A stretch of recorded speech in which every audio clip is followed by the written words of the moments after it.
This is the Dreyer Drive podcast, a podcast all about siblings and the people, places, and pop culture that raised us. And in today's episode, we kick things off by talking a little bit about the wild world of social media influencers and the things they are trying to influence. Jacqueline shares a story about some recent pet drama that she's had in her household. And then we dive into today's main topic, which is all about those cringy magazines that used to be published in the 90s and early 2000s. Jacqueline actually brings an issue of YM Magazine from 1997. We go through a few of the articles, we laugh, we sweat a little bit at how awkward they were, and we cringe at how inappropriate they were. Let's get into this. Okay, so you can see my F1 shirt, is what you're saying. I can see the collar of it. I see there's maybe some flamingo or peacock leaves on the... Yeah, it's Miami. The next F1 race that's coming up is the Canadian Grand Prix in Montreal. Are you guys going? I wish. My favorite driver typically does very well in Montreal, and he's not done very well in the last couple of races. So I'm really I'm nervous. This is the first time I've ever been interested in sports. Truly, I've never cared about sports unless it's if the Raptors are good, I'll get into basketball. If the Blue Jays were good, I'll watch whatever. But this is the first time this is my sport, and I didn't understand this is how people feel about sports. I feel like I'm so nervous about my driver that I can't enjoy the next 2 weeks until Montreal happens. And I'm I need this win. I need this win. And I don't know. I'm did I want to get into sports? No, I don't know how this happened, but is this how people feel? It's wild. Or I didn't understand how people felt in the off season, how annoyed and boring it is to be in the off season. So the only thing I like about the off season is not having to pay the subscription during the off season. I pay for, I'm talking about basketball in particular. I pay for League Pass. And I totally get it. Not the F1 piece, but if Raptors lose, the funk that I'm in for the rest of the day, I don't want to talk to people. Don't talk to me. I don't want to talk to people. And if they talk about, I have so many reasons why he didn't do well. I'm well, you saw that his settings were wrong, right? And then I don't care. There's reasons. It wasn't his fault. He's perfect. So don't come at me. There's sports like that. So take F1 as an example, perfect example actually, where as a player, as an athlete in that sport, you being frustrated does nothing. Do you know what I mean? You can't take it out on somebody. And it's one of the reasons why, personally, I don't like sports like golf or tennis or racquetball, because the angrier you get, the worse you're going to do, especially golf, especially golf. And I have I want one where you get angry and it actually becomes somewhat of a differentiator, and maybe you're better because matches up your performance. Yeah. But golf, tennis, you're just hitting the ball out of the tennis, I don't know, court. You're just hitting it over the fence. You're hitting the people over there that are doing croquet or whatever it is on the other field, lawn bowling. Golf is the worst, the absolute worst. I find it really interesting that for you in sports, the mitigating factor is anger. How angry can I get? How angry can I get and still do this? I'm going to be that's a given. I'm going to be angry. I'm going to be angry playing the sport. How is it going to affect my game? And if it's going to affect it negatively, I don't want to play that sport. I'm out. This is the worst sport. Can you imagine Frisbee golf just being really angry?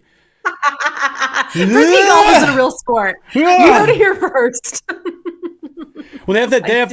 They also have the soccer golf as well, which I'm sure in Vancouver is called rickety San Francisco ball or something My Vancouver listeners, they get what I'm talking about. Yeah. But I want a sport where you can get angry, it makes you better, and people respect you because you're angry. Because you're real angry? Yeah, he really plays hard. That's what I want to hear. No one says that in golf. No one's he really plays hard.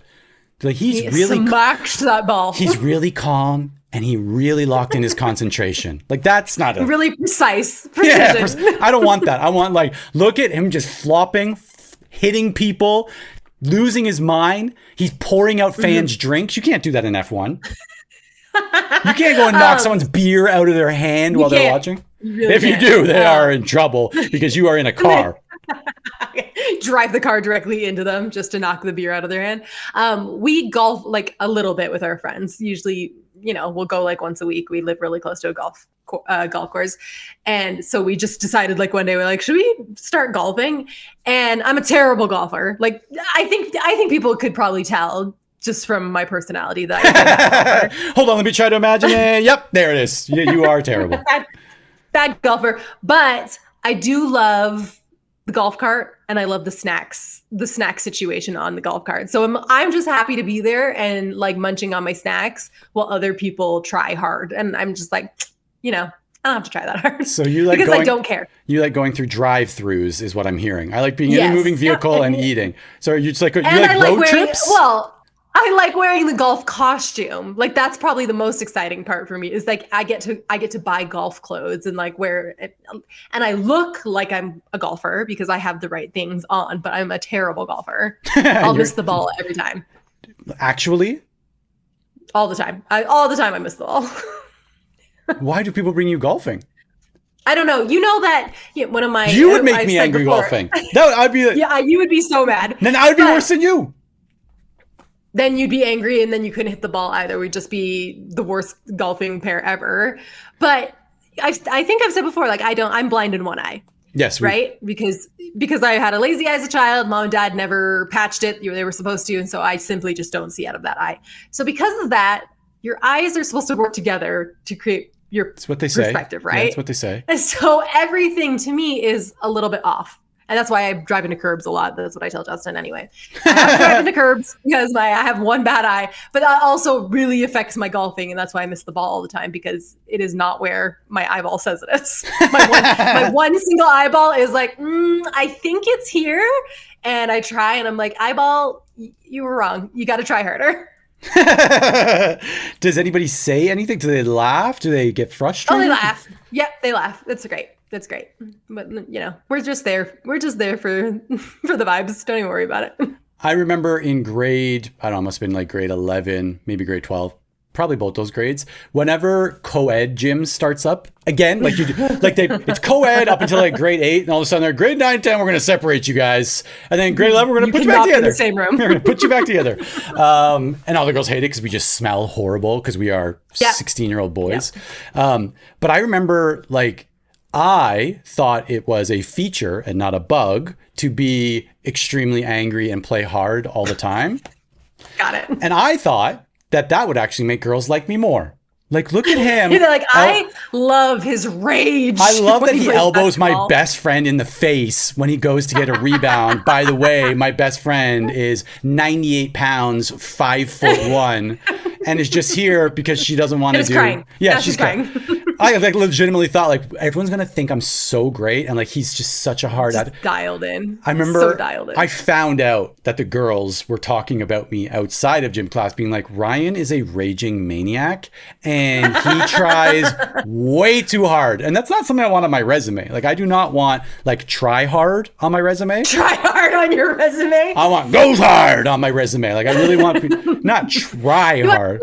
Tries enough. That's what I want on my resume. Just squeezes through. It's fine. She's fine. And you would think that would actually like calm you down. And we'd be like, he's learned his lesson. It made me angrier. I played harder. I'm like, you guys think harder. You think you've seen it? You ain't seen nothing yet. And I go in the next. I'm elbowing 2 people. I'm getting penalties in basketball. It's not even heard of. So yesterday was Mother's Day, right? Oh, and just kidding. What? No. Oh, Daniel said Happy Mother's Day to me. No one else did. Thanks a lot, jerks. Oh, I'm sorry. Are you my mother? I'm a mother in your circle, in your inner circle. But here's the thing about Mother's Day that is very uncomfortable for me is the way mothers are portrayed on Mother's Day. It's like you are the sweetest angel that has never raised your voice. You're so good. Like you're the best mom ever. And I spend the entire day just being like, let's tone it down, guys. Let's just be normal about it. Cause like I'm an okay mom. Like I don't think I'm going to like crack the 90th percentile of moms in history. I'm probably somewhere in the middle. And so I'm like, I need everybody to calm down on the compliments because I feel like it's lies and I don't want to be told lies about who I am. on Mother's Day. And then, of course, Mother's Day comes with all of the social media posts, right? Yes. Oversaturated. Yes. And it really messes up your algorithm because you look at a few of them, you spend just an extra half second on a Mother's Day reel. And then for the next 6 months, it's nothing but hyper specific like parenting hacks. And like parenting hacks are like this is how to deal with a narcissistic mother. And I'm like, oh boy, oh boy. Wait, which ones are you spending extra time on? Because I don't get those ones. Did you see my kids posted Mother's Day posts for me? Justin posted one and like it was a beautiful family portrait of me and my like the professional picture like with me and my kids. So good. Sorry. Me and my kids is also called your family. It doesn't need to be me. Me and my kids. Me and these rugrats. It's literally it was a family photo. It's a weird way to frame a family photo. I'm gonna start calling them. I'm gonna start calling our family photos like me with my family. This is me with my family. This is me and here's my family. I don't know if you know. So go back to the narcissism part. But I'm like, and I'm in the middle, and I'm like, I literally was like, Justin's like, what picture should I post? And I was like, oh, I got you. I have one that I look beautiful in. I look like a good mom. And then my 2 older children made posts and used the ugliest pictures they could find of me because they think it's very funny to do so. Andrew's, I was asleep in church. And my head is like all the way down. So it's like I look like a pug because all of my face is forward. I'm so relaxed and my whole face is fallen forward. And then Addison's was I was eating ice cream in the car and she screenshot it while we were talking. And I was like, hey, thanks, guys. Thanks. I feel like they understand, though. They understand that I don't want the perfect mom post. I want just like, here's my normal mom doing normal things. She sleeps in church sometimes. Like, what are you going to do about it? She drives golf carts and eats while she does so, misses the ball while she swings.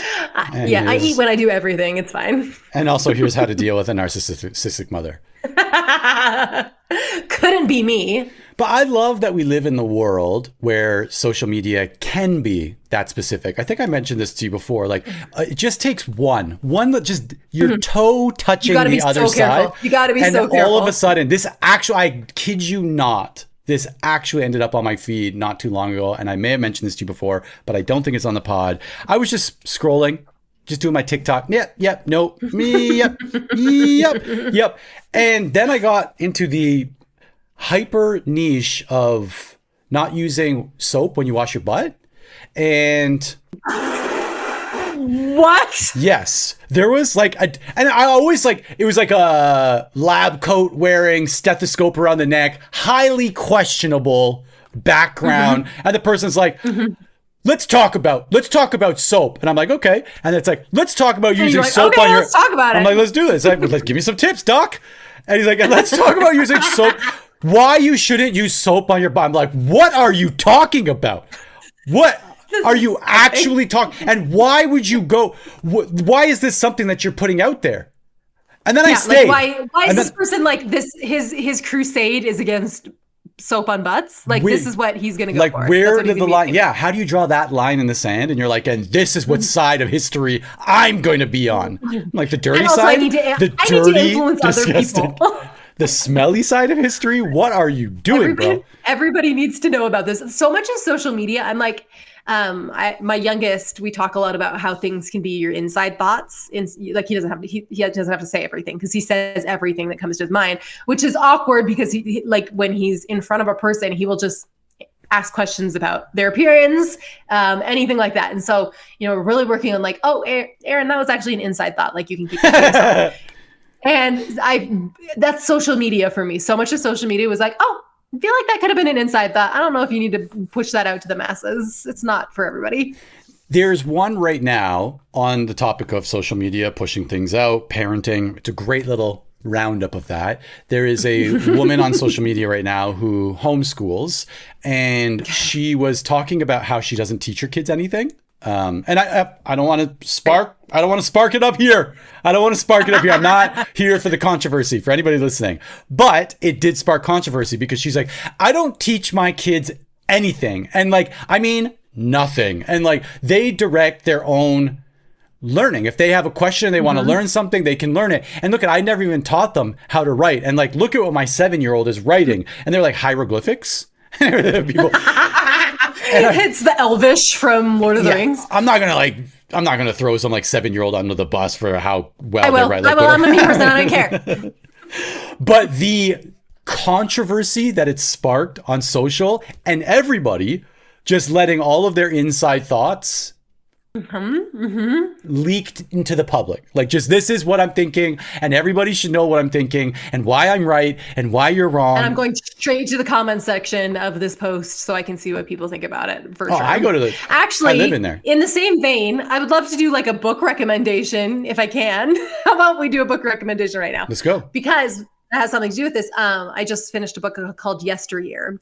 Okay. And Yesteryear is about a influencer who's like a trad wife. Do you understand? You know what the term trad wife means, a right? Chad like a wife? traditional. Oh, trad. Yeah, a Chad wife. Chad wife. I'm like, they just go to the gym a lot. Chad wife. They go to the gym. They eat a lot of protein. Looks maxing. Trad wife. I don't even talk clavicle. I can't even clavicular. What's his name? What's it? Clavicular. And he's like pounding his face with a hammer to get a better chin. Social media is crazy, guys. But this book called Yesteryear is about this trad wife who is presents online that she lives this very simple farm life with her children, and she homeschools them. And in the background, she has nannies, she has teachers or whatever as part of it. And she wakes up in the year 1850, and she has to go through everything that like an actual trad wife to be. That she portrays to be, like finding out like, oh, I actually have to like kill a chicken to eat my food, or you know what I mean? Yeah. And I loved it. If you're into social media, into influencer culture at all, it was a great book. Perfect. And I would love someone to talk to me about it. Okay. I'll add it to the list. I've got a bunch of credits in Audible. I'll add it to the list. Yes. Listen to it. It would be so good on Audible. Okay. Yeah, I'll listen to it. I'm into that kind of thing, maybe. I like following from a distance social media. I'm into people getting praise. And so much of it, it's clear that the writer, her name is Carol Burke, I believe. Carol Claire Burke.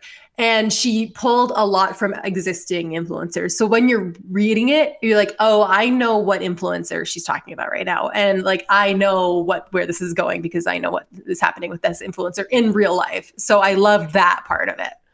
There are so many chats that I've opened with Claude or ChatGPT that are content brainstorming activities where I would love to create some type of content about living in Okinawa, right? Like, yeah, more for, there's so much I don't know and I want to go and find that stuff out. And 95% would be, hey, can I just document this for me? And 5% being like, also, hey, everybody, look what's happening out here. So and basically this podcast too. Basically this podcast. 95% is for us. Yes. And also things that I'm learning. I'm like, Cleopatra had siblings? What? Which, as I was typing for last week's episode or 2 weeks ago, I was like, is this something I want? Is it general knowledge that Cleopatra had siblings? And am I just putting it on full display that I am an idiot? Artillery. And all of my conversations with Claude or ChatGPT will start with, I don't want to be an influencer.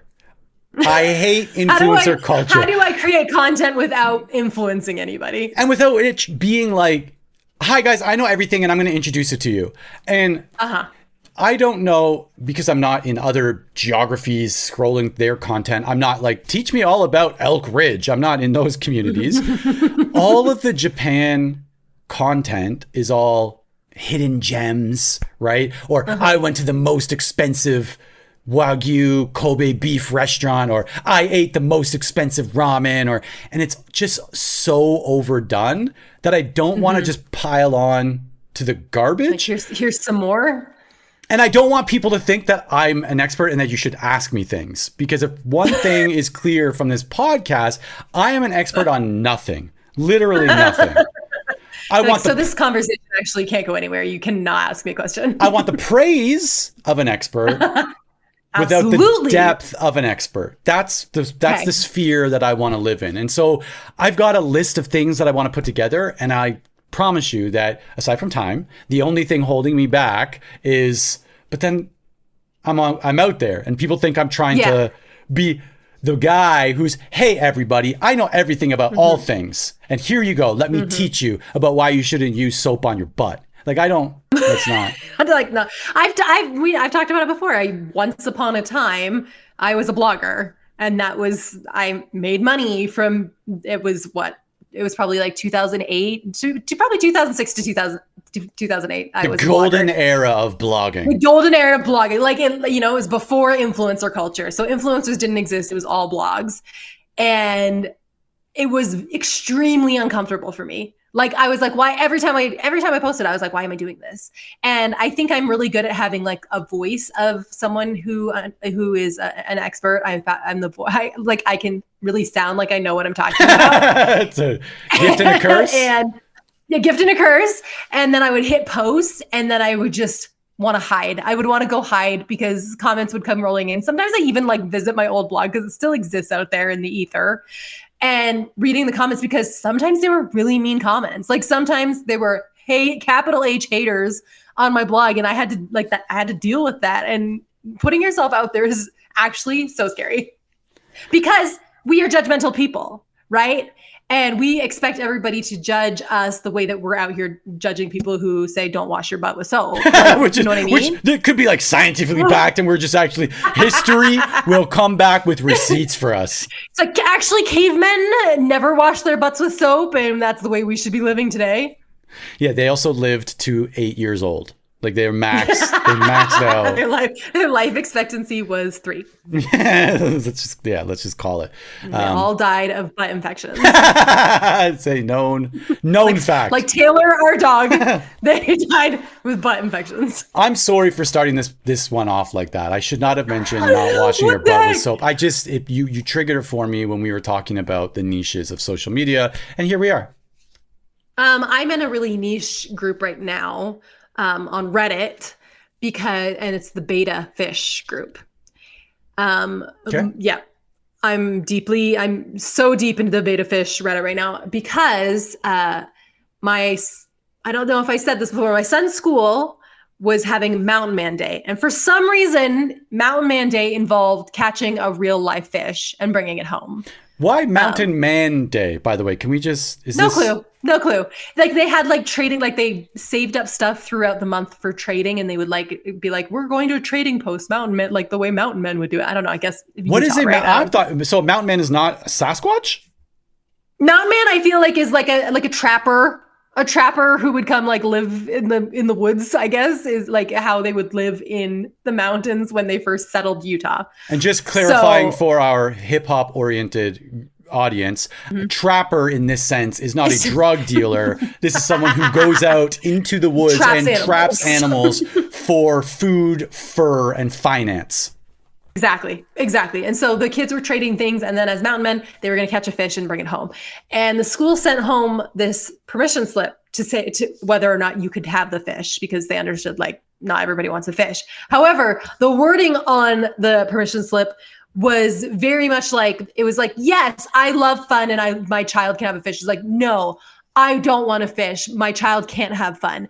And I showed it to Justin. He was like, this feels like when your kid is asking if his friend can come over and the friend's standing right there. Like, you have to say yes. But in this case, the friend is a fish looking at you with a pouty face. So, pow fish. So I'm like, yeah, that's fine. We ended up having to go out of town the day of Mountain Man. So I gave You also him say it like it's a music festival, the day of Mountain Man. It's not Burning Man. Yeah, Mountain Man. Burning Man, Mountain Man. It's really, really crazy at the school. He ended up being out of town, so I gave him the choice. I was like, you can stay home and go to Mountain Man Day, or you can come with us, and afterwards we'll go to the pet store and buy you a fish. And he was like, okay, that's what I want to do. I want to pick up my own fish. Awesome, great. So after we get home, go straight to the pet store, and we're looking at all the fish, and then he sees these beta fish, and they're in like these Tupperware containers, like a pasta salad container. And there's like a ranch dipping dressing. Yes, sauce. like the tiniest thing that you can imagine. Like, imagine you go to the deli at Loblaws. That's what you're getting. Can I get a sample of that chili sauce right there? And they're like, sure thing. Here's your beta fish. Beta fish in there. So they're these tiny things. Aaron, like, it falls in love with how pretty they are because, they have these long tails, colorful or whatever. And there was one called a Stars and Stripes beta fish because Of it was blue and red, like the flag. Yeah, of course. Welcome to America. This is America. So that's the one he wants. Picks up the fish. I'm like, oh my gosh, we buy all the stuff. By the time I'm done, I've spent $120 on the tank and on the substrate, the stuff that goes in the tank, plants, whatever. And the stupid fish was $20. So we check out, come home, get the fish in the tank. Aaron immediately names it Adam and begins his I love that. Adam, and he's reading to Adam every night. Like Adam is his pride and joy. He calls Adam his son. After 1 week, I go in there to check on Adam. It was in the middle of the day, and it was clear that Adam's super dead. And I don't know how long he's been dead. Aaron was like, he loves just floating there listening to me read. And then I realized like he was probably reading to a dead fish for a day. So since Aaron was gone, I texted my other son. I said, you need to pick Aaron up from school, keep him out of the house because I'm going to do a little switcheroo. I'm going to run to the pet store because Aaron is a soft boy. He cannot handle things like animals and pet dying at all whatsoever. Are you listening social media? Are you listening to this parenting hack? Parenting hack. You just lie to your children is the parenting hack. Insulate. I run back to never let them have experiences themselves. I run to the pet store, search for I had a picture of dead Adam and like I'm holding it up, like trying to find a fish that looks enough like Adam. And there was another Stars and Stripes. Looks okay. Did you hold the picture upside down so you didn't look like a horrible owner? You're like, actually, if I turn this around, it just looks like he's definitely alive. We just want another one. Like, weren't you just here yesterday? Ryan, truly. So I go switch it out. Aaron comes home. Oh, hi, Adam. Like talking to him, whatever. Does not notice the thing. He does notice that Adam's a little bit of a different color. He was like, Adam has more white on him. And I was like, yeah, sometimes that happens with betas. They change colors. Again, lying to your children. Adam 2 lasted 3 hours. So because of that, Aaron was the one who discovered Adam 2 was dead. So of course he's very upset, crying, spends the whole night crying over Adam 2, does not realize that it's Adam 2. He believes it's Adam 1 to this day. We have still not told him. Well, as an avid listener of this podcast. He can't listen to us on the way to school like he does. We go back to the pet store, third time to the pet store. And this time we bring a water sample. They're like, if anything happens to the fish, bring a water sample. We'll test it and make sure that it wasn't your water. Are you chaining the dead fish on a necklace and wearing them into the pet store? And they're like, are you some kind of... By now I've spent $40 on dead fish within like 6 days. And I go in and I'm like, hey, I got a couple of betas here. They died. Can you test my water? And the girl's like, yeah. And she was like, how long did you have them? And I was like, oh, like one lasted like 6 days. One lasted 3 hours. She was like, yeah, that sounds right. She's like, they are really inbred. And I was like, hey, why would you not tell me this before? She's like, they get sick really easily because they're all inbred. I'm like, cool. She's like, here's what you're going to do. She sells me a piece of bark, basically this piece of bark. It's like a wood. It's probably 4 inches by 4 inches, this piece of bark. And she's like, put this in your tank for 1 week. Well, first she's like, actually boil it for 1 hour, then put it in your tank, leave it in your tank for 1 week, come back, and then you can get more fish. Sorry. She's like, I'm like, okay. Was it a witch? Was she like, add some frog eyes? Add some frog eyes. We said a little cauldron. Yep. You're going to bring the fish back to life. You're actually going to bring this fish back to life. And then she goes to bring me up, and she was like, I'm seeing that you bought like 2 fish like 6 days apart. Is that right?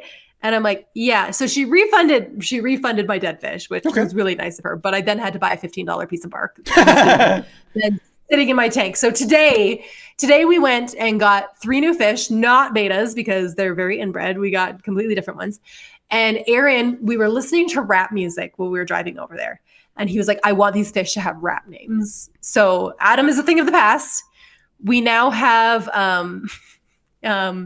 Snoop is a catfish. Snoop is a catfish, like fine, that. Right? Normal. Except Snoop's a dog, but Snoop you say tomato, I say tomato. Really weird. He's a catfish, and catfish sleep and they look very dead until you poke them and then they're alive. So he's given me a few scares already today. Then he got another fish called a tetra, and he is called JC. Okay. Get it? because of fish. He's in the sea. Get it? I JC? get JC. And then he got a tiny one, and that one is named Swiss Shady. All right. So, let you know how things go. I hate having fish. They stress me out. I spend so much time on fish Reddit being like, what am I doing wrong here? Like my fish isn't swimming as much as it should. Like I know nothing about fish. We've had them in the past. I hate having fish so much. But this school, Mountain Man Day, has screwed me over so badly. And I have now spent like $500 because he missed Mountain Man Day and his fish died. You need to join the PTA and change course for next year. Literally, I can't do this again. We did have a lizard. I don't know if I said this on the pet episode. I did have a lizard named Oscar, and he was a crested gecko. And I only bought him for my son because he was the only lizard, the only lizard breed that eats fruit, not bugs. I was like, I can't go to the store and buy feed it the little silkworms or crickets. Absolutely not. Absolutely not. And this one like eats bananas and tropical fruits. I'm like, adorable. And we had Oscar 1. Again, we do this a lot. Oscar 1 lived for like 2 years and was the best pet we've ever had. Like I loved him more than my dogs. He was small enough that he fit in like Barbie cars and like things like that. And so the kids would take him out and play with him all the time. Best pet. He died of old age at 2 years. And we're like, okay, like those early cavemen who didn't use butt soap. We actually didn't wash his butt with soap, and we should have. And learn. So we went back and got Oscar 2, thinking he would be good like Oscar 1. Oscar 2 was an absolute maniac and tried to escape constantly in our house. And he only lived like 3 months because he definitely like got out. And I think he might have like got sucked up by the Roomba a little bit.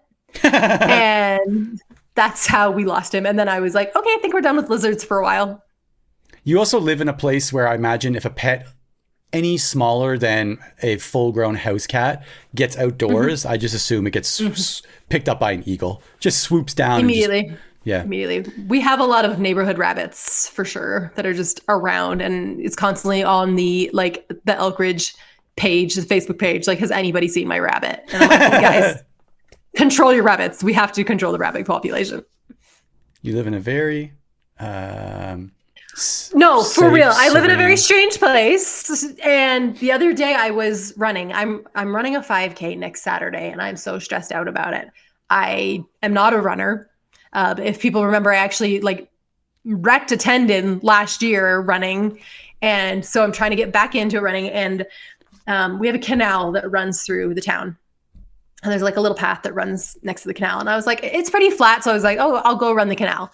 Running along, I've got my dog with me or whatever. I'm not even looking up. I'm head down, like in the zone, just trying to get through this run. And I stop. I see something in the corner of my eye. Stop and look up, and it's a llama. There's just a llama on the path. And I was like, I've encountered a lot of animals running. We have wild turkeys, we have deer, all stuff like that all the time. Never a llama. That was new. And also my dog was very confused at what she was seeing. We were like, what is this creature? And I didn't know if it was going to be hostile towards me. So Sure. I was just stopped running because I was like, I don't know how this llama feels about me. So I'm kind of creeping around slowly, trying to keep the dog away from it because the dog wants to get up to it. And once I got close enough, it just ran down the path and hopped over a fence where it was supposed to be. It was with a group of sheep. And I was like, what are you even doing? But I took a picture of it. I saw it. Because I was like, why is this here? And posted on Instagram. Daniel texted me and said, is this wild? And I was like, Daniel, we do not have wild llamas in Utah. This is not a thing. I was like, nope, it's definitely someone's pet. It just got out. I want to be on the llama social media. I want to see where it's snuck out, got busted, had to abort the plan. Never mind. My favorite thing to do when I come across animals like that, where you're like, it's a pet. And so it must be used to authority. And so the way I bark out commands at any animal that comes near me in public now, I'm not oh, cute little dog. I'm literally sit, no, sit, no, sit, get out. Go home. Go on. That's why I said, go on. Yeah. Go on. If they keep coming, I hit them with the scat. And if they come closer, I hit them with the, I hit them with the squam. Squam Jones. Yeah, I didn't know that. Did Jonathan tell you about the cafe that he was at where the senior dog came in? No. Okay. You might cry. It's very what was the No, it wasn't like the last day. No. It was very last day. So Jonathan's in this cafe and they bring in the senior dog and they were like, this is his favorite place in the whole world and he's being put down tomorrow. So we just want to like bring him to play one more time. And like everybody was like feeding him treats and like petting him and saying goodbye. And Jonathan's like, I can't get a dog because it's gonna die. It's gonna die and I'm gonna be upset. And I'm like, yeah, it happens. They definitely, like, dogs do die. Dogs do be dying. So you have to get them a little treat before it happens. That's the moral of the story? You would throw them out and be like, just get them a little treat on their last day. And, aside from that, it's about, go home, sit down, scram. Oh, scram, get out of here. Well, bringing this back to social media and pets, there is a social media viral video right now on TikTok where I saw it. It's a hummingbird that is floating down a river on a leaf. Have you seen this?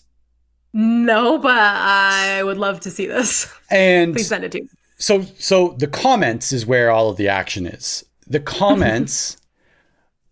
so I might cry now. The comments are people uploading photos of like their pets after they passed. Mm-hmm. And so there's like, why am I talking about this on this like podcast? Anyways, like dogs and cats and lizards and rabbits and all of this stuff. And it became huge. Like I have no idea how many millions of views have been given to this video. Hummingbird. And the comments are insane in the way that like it reminds you of like having a pet and what happens when you have a pet and Adam 1 and Adam 2 and Adam 7 and Adam 19 and all of that Swim stuff. Shady. And Swim Shady. Swim Shady. One time, it was probably like 2 months ago. Again, I was running. This is all I'm doing right now is running. That's all I do with my free time. And I live in a place where there's access to mountains. So I run in like literally canyons where I'm the only person around. Like I rarely see people when I'm running. And I was just running down the hill one day and these two hummingbirds appear, right? I swear this happened. This sounds like a lie. This is one of my stories that sounds like a lie, but it was true. These two hummingbirds appear out of nowhere and they ran with me for, I would say, for 4 minutes. 4 minutes I'm running and they just went along with me the entire time. And I got home, I told Justin and I was like, who were they? Those hummingbirds were someone. And so then Justin and I were like brainstorming who the hummingbirds could be. Like who would come visit me as a hummingbird to just be like, hey girl, you're doing great. This is a good run. I love the way that that's how brains work. Right? who was reincarnated as a hummingbird and followed me for 4 minutes of my run? Like, who was it? Who was it? It was someone. Why am I that special? Like, why am I that special that you wanted to be around me? I'm flattered. That's how I would interpret that fully. These hummingbirds are obsessed with me. What do you have coming up? We've got a little bit of what's been happening. Do you have anything coming up that's interesting or fun or? What's coming up right now? We're in the last 2 weeks of school right now. And then 2 days after school ends, my middle child, Andrew, goes to Zimbabwe for 3 weeks. And I'm pretty stressed about that. He's going alone. It's same trip that my daughter and I did a couple years ago. And our rule is it's through this foundation. And I always said, like, you have to do the first one alone. I'll go with you if you want me to go because they take a parent. It's 20 kids. They take a mom and a dad on each trip.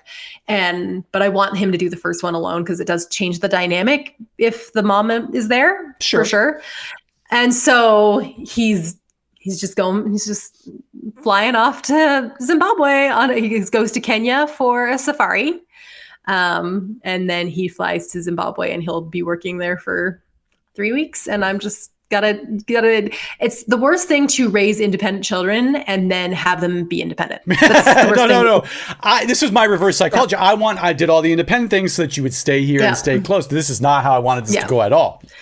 Yeah, it's extremely unfortunate. I did realize that when Andrew's in Africa, our family will have someone on every continent except Australia and Antarctica.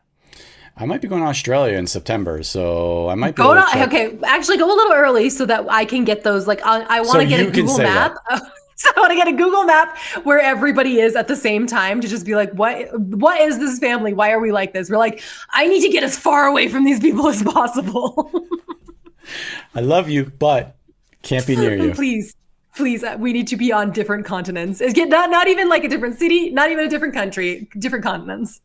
I had a call with Jonathan earlier this week, and I think those calls tend to, he caps at like exactly an hour, because no matter what, there's chaos in the background, right? Like the girls are absolutely chaotic.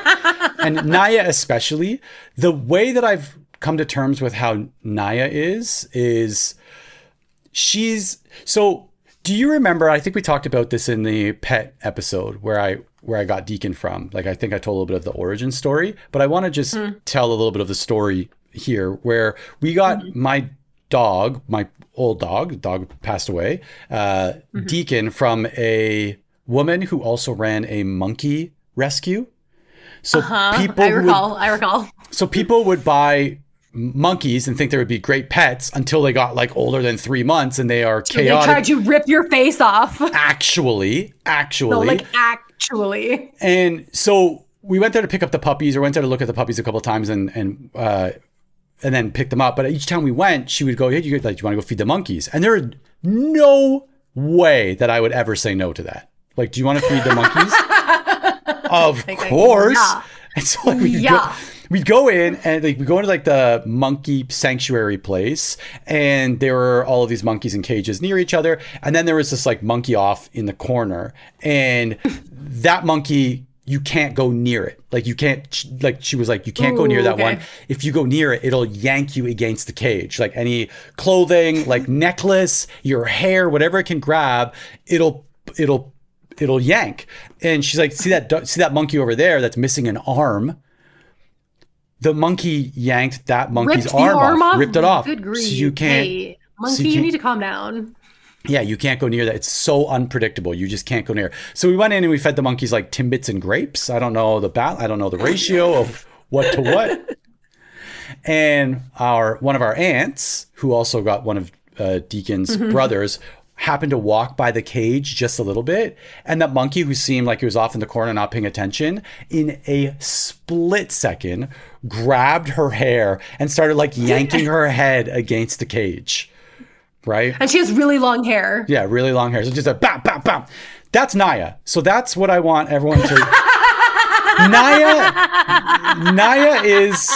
I did not know that's where this is going. Naya is like a chimpanzee who has somehow got a security guard's gun, and you're trying to somehow rationalize, or Naya does this thing where like just before bed, she'll be like, water. Just like, I just need one more drink of water. And you're like, okay.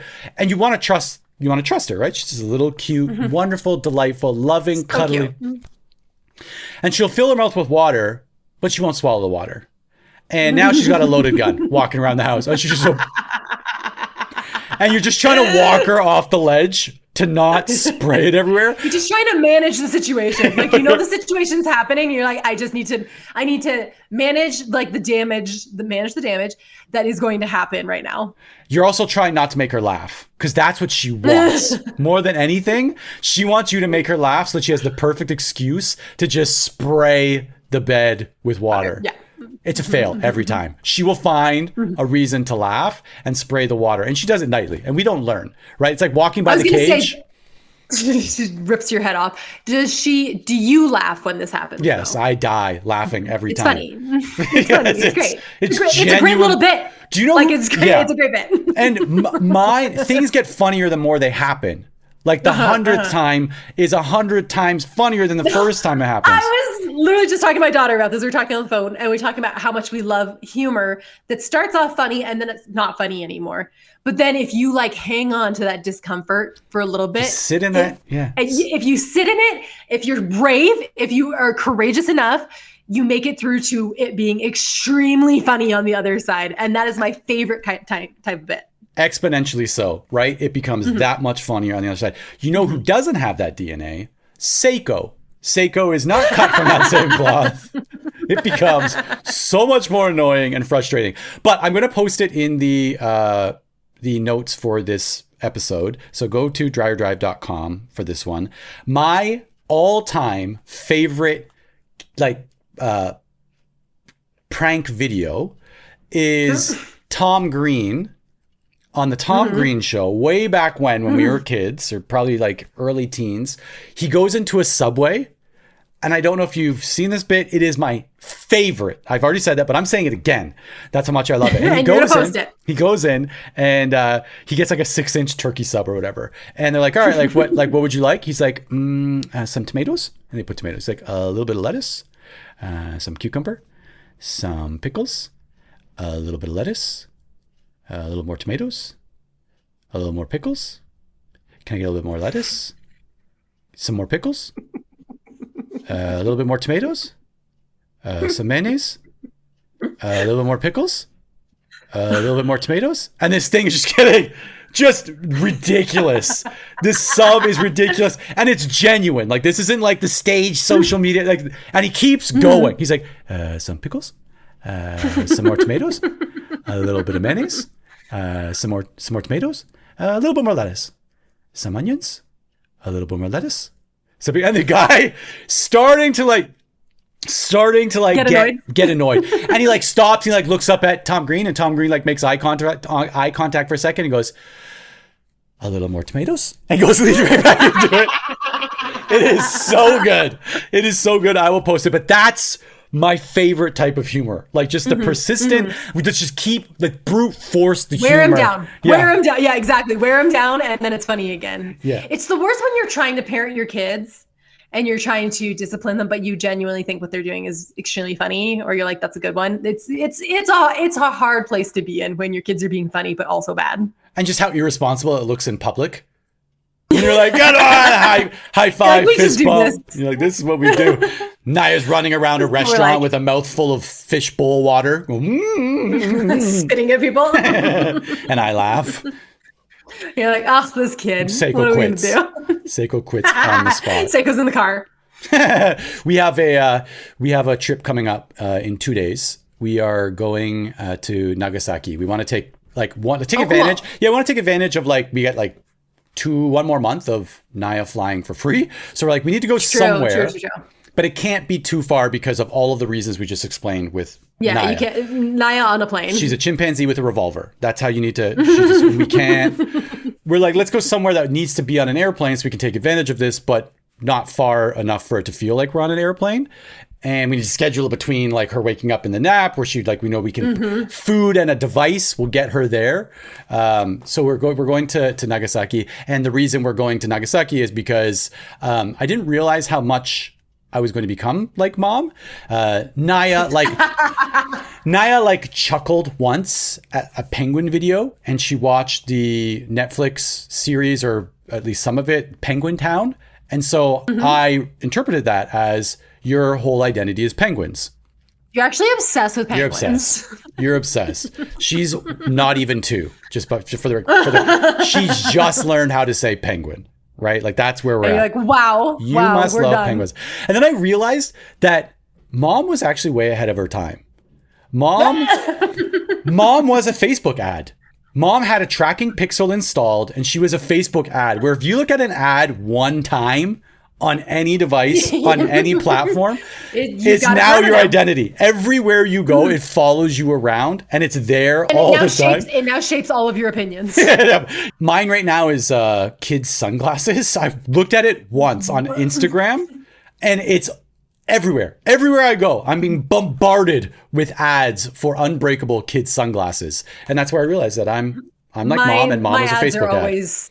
My ads are always like, therapy. Here's some therapy. I'm like, cool, also, cool. Here's an ad from BetterHelp.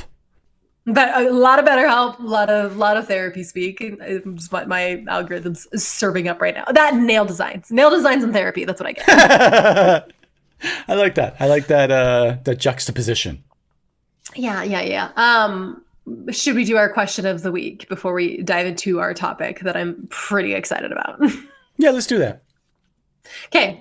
Should we do our podcast? Yeah, should we do something for other people? At the podcast that we have, do something for other people. Like, the sorry real guys, listeners, that first just for us. That first hour was for us. We're gonna go into the stuff for you now.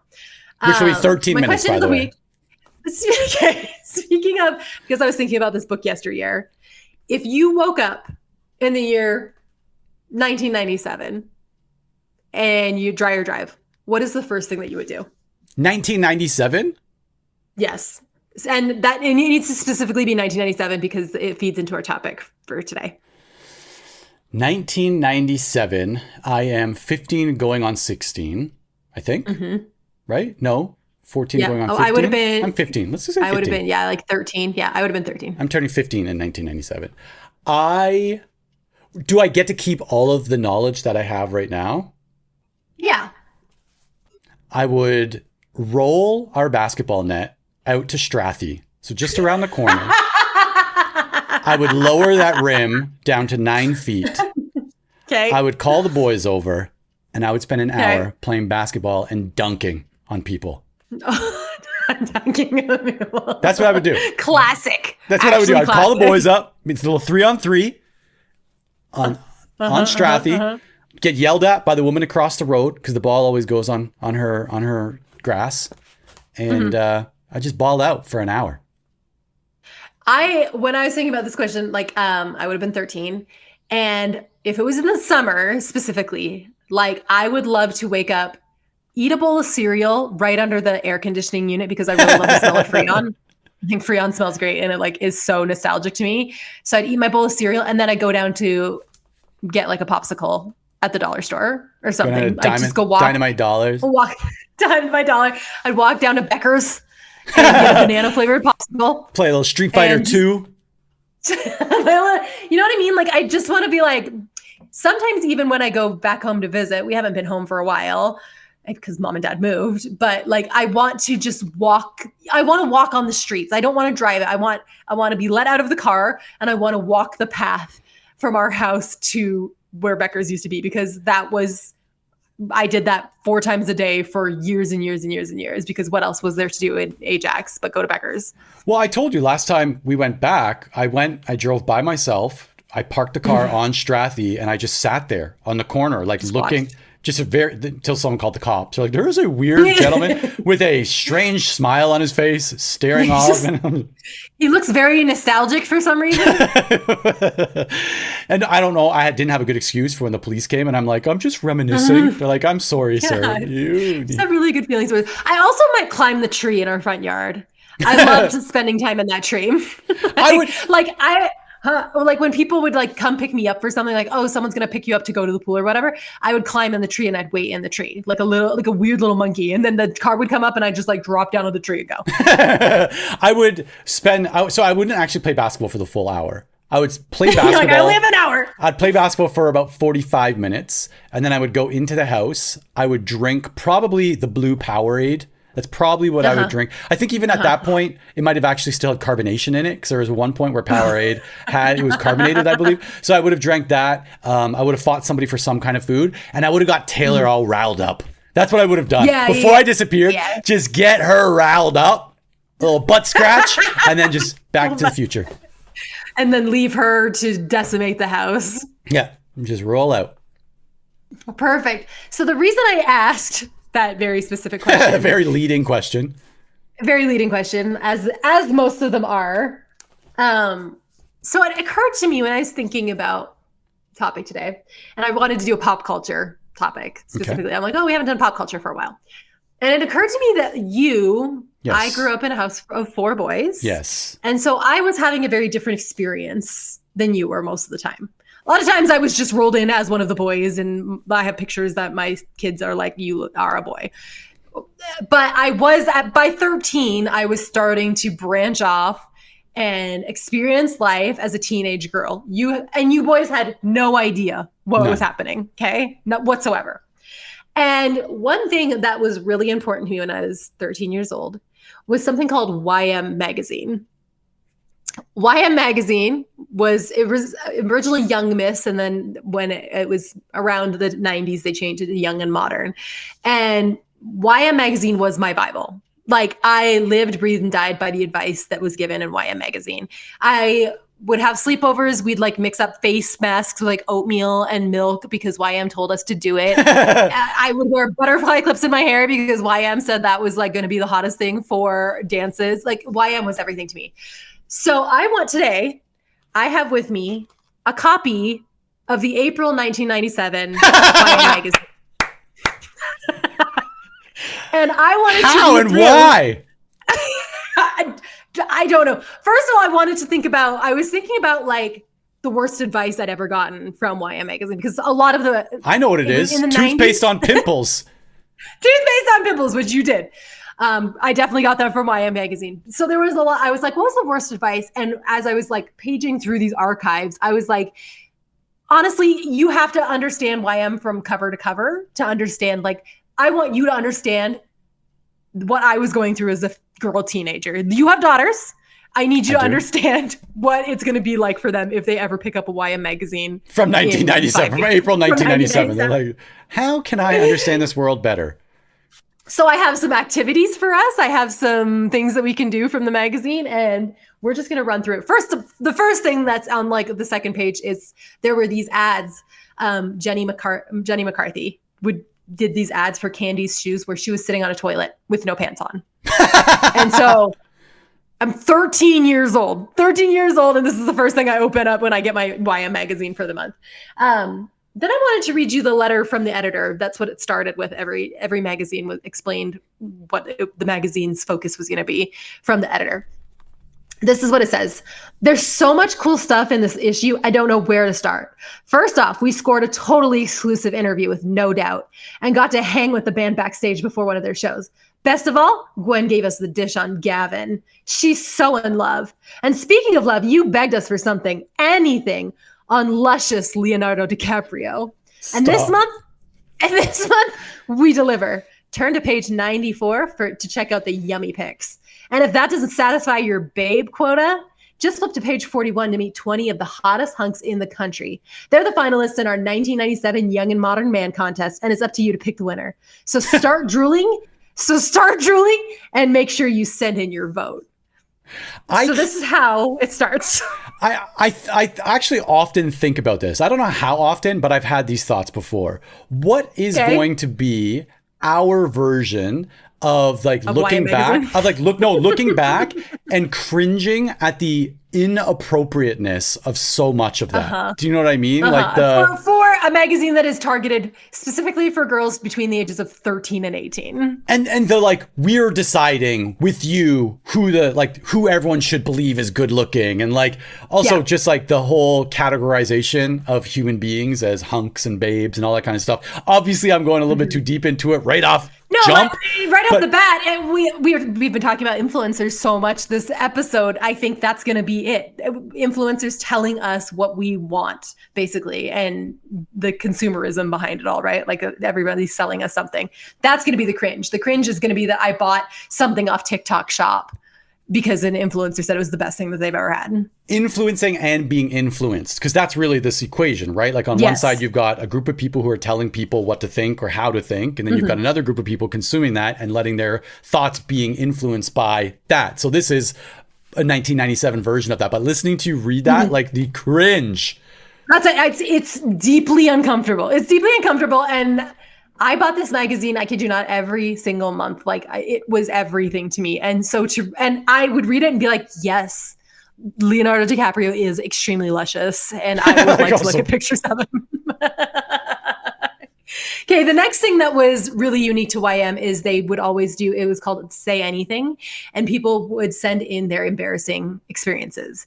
And then the editor would star them 1 star to 4 stars based on how embarrassing they were.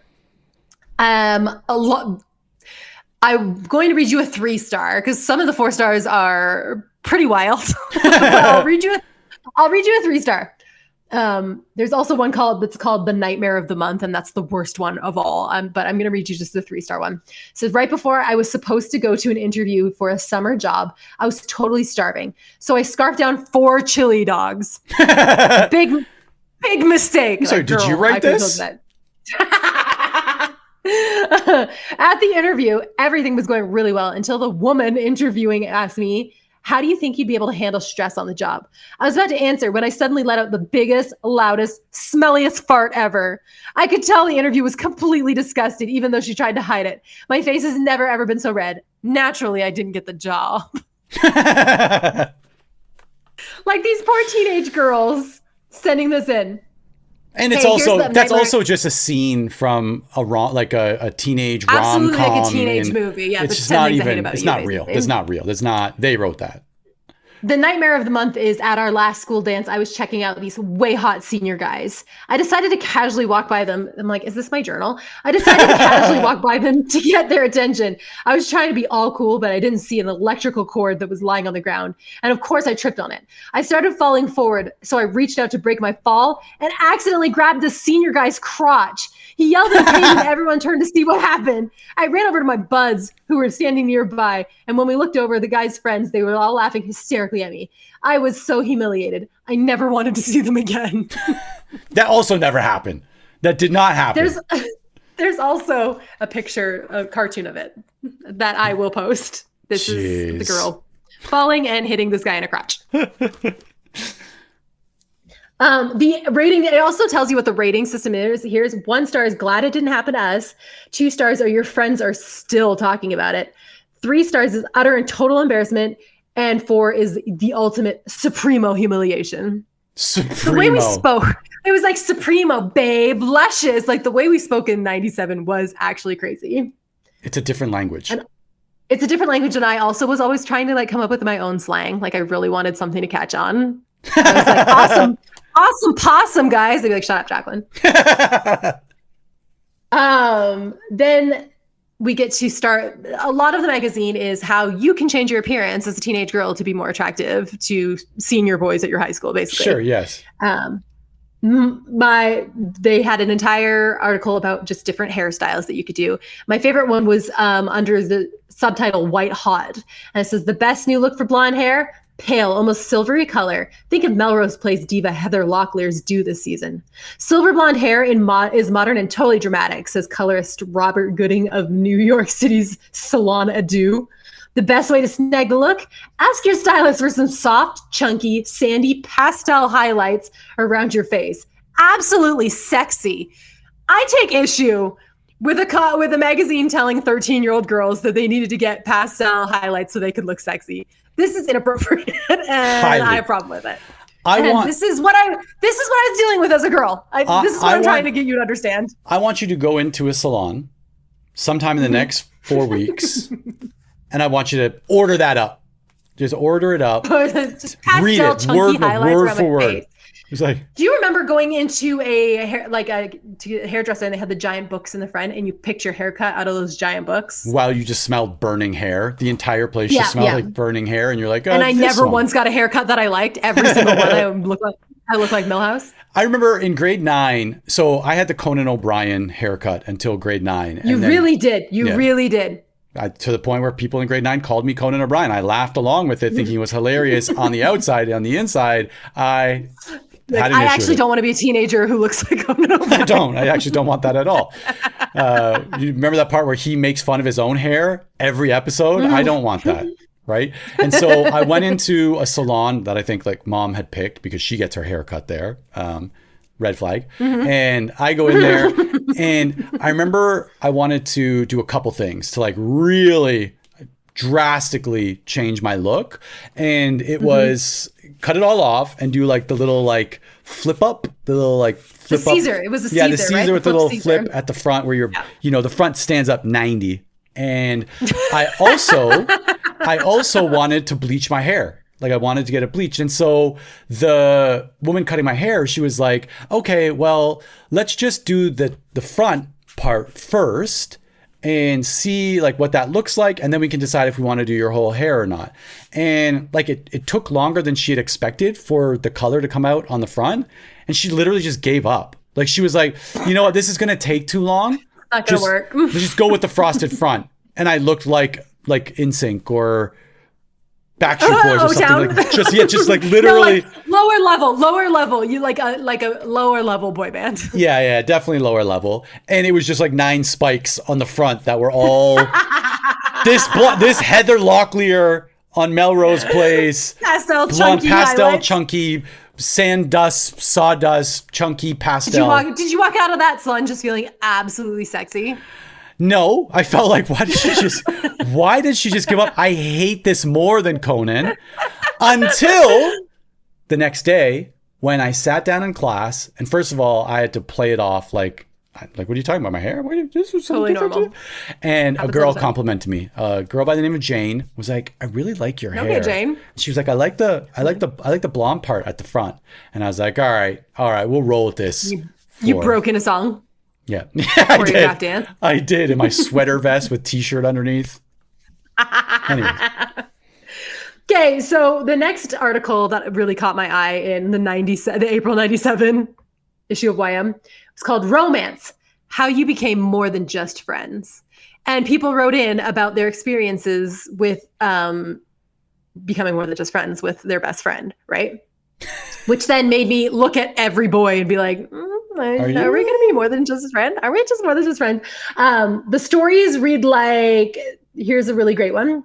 I was really tight with Phil, the school's star quarterback. Of course, it's star quarterback.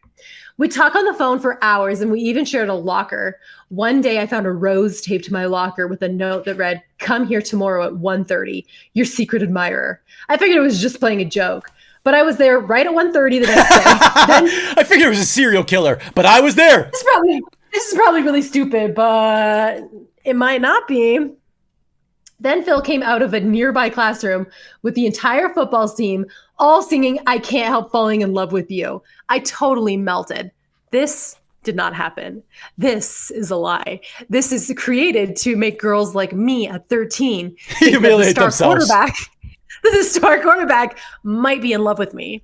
That if I made eye contact with a senior boy, he was probably obsessed with me, which is what I thought when I was 14 years old with a mushroom cut. And one eye going that way and the other eye going that way. I was like, he's in love with me. He can't say it. He can't express his feelings. After that article, there was like do's and don'ts on how to do this in your own life. Like if you had a friend that you wanted to be more than a friend. And one of the don'ts is don't get in a funk if things don't work out. Let's say you try everything we've suggested and he still winds up dating some other chica. His loss, right? Right. Your confidence is still and self-worth should not be based on what one guy with less than perfect taste obviously happens to think.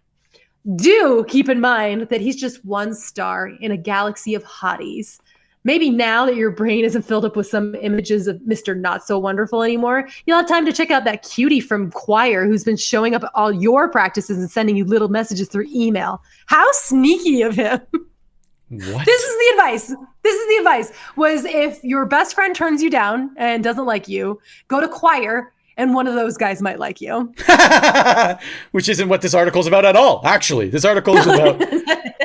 But now this is just how to deal with rejection and lower your standards. It's like, you know what? There might be, there's a whole sea of hotties. The language, the hotties, the chicas, everything makes me very uncomfortable. You've just given me a wonderful idea, though. I'm grading the idea, by the way. 3-star wonderful. Where I am going to scrape or crawl TikTok and Instagram threads or whatever, and I'm going to grab the advice that people are shelling out. And I want to pull it into a website that's designed like a 1997 YM magazine article, and so that people can see just how ridiculous some of the stuff is that people are trying to tell us on social media. Yeah. Like, I don't teach my children anything. I don't use soap on my body. Like, it's... You're carrots and you don't have to wear sunscreen. Like, no, wear sunscreen. They also had a section. It was like our readers, YM readers, confess their sneakiest moves to get their guy. This is the best one. I saw a really cute guy at a meeting about bringing the AIDS quilt to my school. The what? He was on quilt? the committee. The AIDS quilt. I guess there was an AIDS quilt that was making the rounds at schools. He was on the committee and I needed an excuse to talk to him. So I made up some totally ridiculous question about the project and called him. We wound up dating for a while. Like, okay, What? Got it. So find someone who's got the AIDS quilt. Step one. Nice. Step one. This was also when I was this age, I knew that I was not like, I did not really, I was a real late bloomer, right? I would say I probably didn't bloom until I was about 17 years old. Like 17 was the first time that I wore a shirt that fit to school. Because before that, I wore Jonathan's clothes, and I was very tomboyish, and I just didn't want it, and I understood like where I was in the pecking order of girls at school. I was very aware. I'm a very self-aware person. I was very self-aware at like 14, 15 of where I was. So even when I went to go see like these teen movies, I would not get a crush on the main character. I would get a crush. Because I knew that I couldn't even have a crush on the main character. Like, that's not for me. I would get a crush on like one of like the tertiary characters. I was thinking about the movie. Do you remember the movie Can't Hardly Wait? It's like a party movie. I feel like we went to go see it together. Like our group, like you and Matt and Rob and me and Vanessa and Aaron went to go see it. And it's a party movie where it's just one big part, like everybody graduates, and it's like the over the course of a night. Yeah, does one guy wear like the goggles, like some kind of goggles? Seth Green. Yeah. Seth Green was my crush for 2 years. What? It was like, yes, because I knew I wasn't like, I He's knew like the quirky outsider, yes. friend zone. Yes, like even watching movies, even having movie crushes, I knew like I couldn't like shoot for the stars.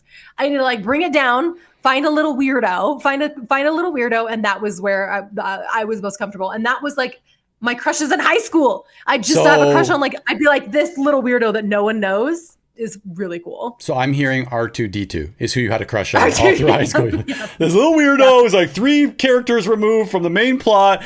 R2-D2, yes. You're my guy. Actually, sometimes my algorithm serves me up a beautiful blessing. And that beautiful blessing is, Megatron at Universal Studios making fun of people. He's this giant robot that is controlled, and he's always just roasting people. And when I say I find Megatron so attractive in these videos, like I don't know how to explain it. I don't know how to explain it. I'm just like, that's my type. Sorry, my type is a mean robot who makes fun of people. You and so I added him to my hear me out list. We had such a different viewing perspective when we watched those movies, because I would watch Braveheart and be like, so I'm William Wallace. All right. I'm William. So I'm going to be Scottish. All right. So I'm the leader. Who's going to follow me? That's literally how I watched I still do. Yeah, that's because we had that's how you were brought up as a teenage boy. You had all the confidence in the world. And I was like, I'm not quite there yet. I did get confident when I finally did bloom at 17, but it took some time. And YM was not helpful in any way, shape, or form. Multiple issues of YM. It took some time and a 3-year subscription. And I was trying really, any advice in here, I'd be like, all right, I'm going to school tomorrow. I'm doing this. There was an Ask Anything column. Ask Anything is when they could write in and then the editor would answer them back. And this is a great one. It's entitled, She's After My Boyfriend. This stupid girl, first of all, rude to just say stupid girl. This stupid girl at my school keeps trying to steal my boy. She's so fake, but guys never see it. I just want to kill her. How can I get back at her for what she's doing? Okay. Oh, okay. The answer from the editor says, wow, angry much? Not that I blame you. Once when some chick I thought was a total wench was panting after my boyfriend, I was spitting livid. But hold up. It's impossible to steal a BF. Guys do have minds of their own. If your honey goes for her, it won't be because he's passively snatched away from you. It'll be because he's decided, for whatever loser reason, that he's ready to move on. Ouch. But since you still sweat him, it's easier for you to fire your evil feelings at her rather than him. Look, guys aren't that complex. If he's with you, he wants to be, period. All you can do is keep his love is just be your fab self and have faith that the two of you are solid. That's the advice of a girl who wants to murder another girl at school. And if it doesn't work out, go find a state fair in a state that doesn't require gun registration. What? What is this? You can murder if you want. The big part of this issue was obviously the model search that I talked about, where all the hunks, and it was the 7th annual Young and Modern Man. And it was pages and pages. Is it people sending in their photos? Like, please select me as, okay. It's men who, again, are older than they should be. Again, this magazine was for girls between the ages of 13 and 18. The men on the model search are like 24, and that's uncomfortable. Yeah. We should not have been into that. And the men also send in like their little profiles. They are very small and hard to read. I saw one that I wanted to read, but there's 40 of them. Here we go. Dylan. I'm going to read you Dylan's bio. He's from Grand Forks, North Dakota. He's wearing a fisherman sweater. Everybody else has their shirt off. So, okay, Dylan, not to be misinterpreted as a mountain man sweater. He's a mountain man. It's definitely a fisherman sweater. And I'm telling you right now, as a teenager looking through this, I would have been attracted to Dylan because he was wearing a sweater. I think he's different. He's different. Okay. His college career is that he hopes to start studying sculpture next year and hopes to eventually take classes in Paris. And then he says, on life in the fast lane, I get a rush from aggressive, high-speed rollerblading. Aggressive. Okay. Aggressive. He gets mad. And he's a better rollerblader for it.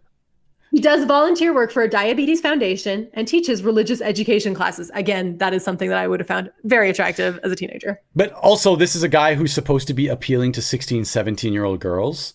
Yes. Yeah. And then it says his thing that he likes on girls. He says there's nothing like a girl who has a nice set of shiny pearlies, which I think is referring to teeth. I'm hoping is referring to teeth. If it's referring to anything else, I'm extra uncomfortable. 90s, but it could have been. Take a pick. Could have been. There are too many men that are full-grown adults in this, and it makes me very uncomfortable. And it makes me uncomfortable that my job as a 13-year-old YM reader was to find the most attractive one and then send in my vote to YM about who I thought could be the next young and modern man.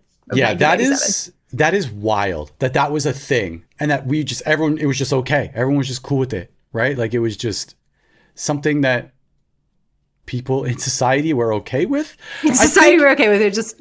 I think there was a fallout. Obviously, there was definitely a fallout from this whole culture. Mm-hmm. I think like Dove would have been at the ready for this tail end. Is the tail end of that, where they had their natural beauty campaigns. Yes. And perfect timing around people being sick of this type of narrative of you need to be cute so boys will like you. And it's okay to be 26 and trying to teach religion classes to 16-year-old girls. Like, there was a